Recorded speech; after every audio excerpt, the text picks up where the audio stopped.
There's too much division between people that look like me, whether you're the same complexion, darker or lighter, about what we call ourselves, let alone this so-called FBA versus so-called tether.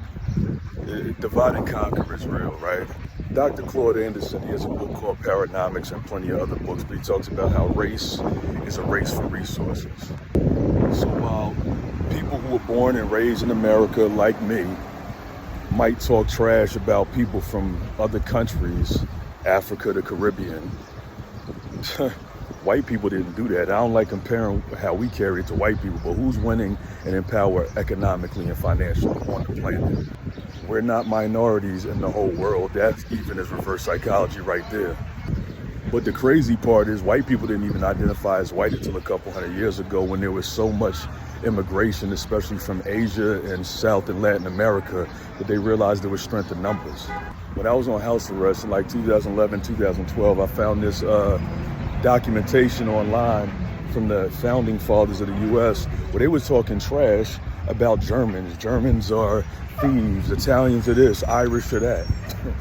They didn't all go by white. They used to identify by the country they came from, and the people that ran this country were Anglo-Saxon.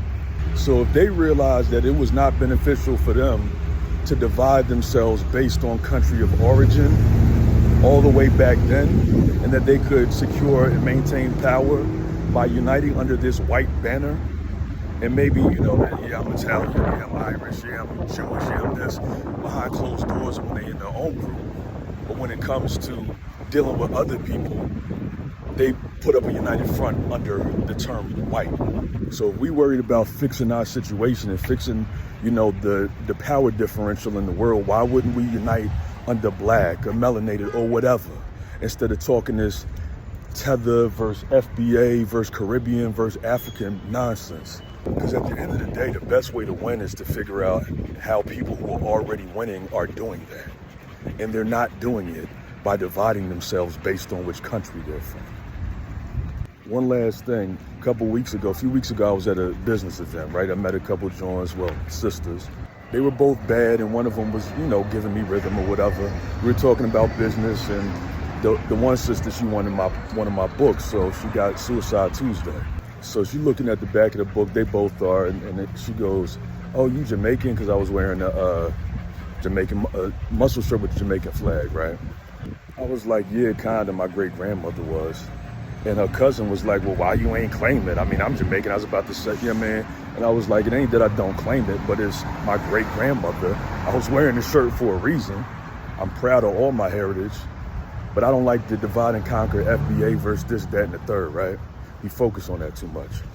And I didn't say it, but my other great grandmother on my mother's side was part Blackfeet Indian, had hair down to the back of her knees, right? So, what I'ma claim? FBA, Aboriginal, African, all life on the planet started in Africa. So if you take it all the way back, especially with Homo sapiens, the oldest bones they find, when they find older ones, they're all still from Africa. And I ain't on no all lives matter type time, even though they do, obviously.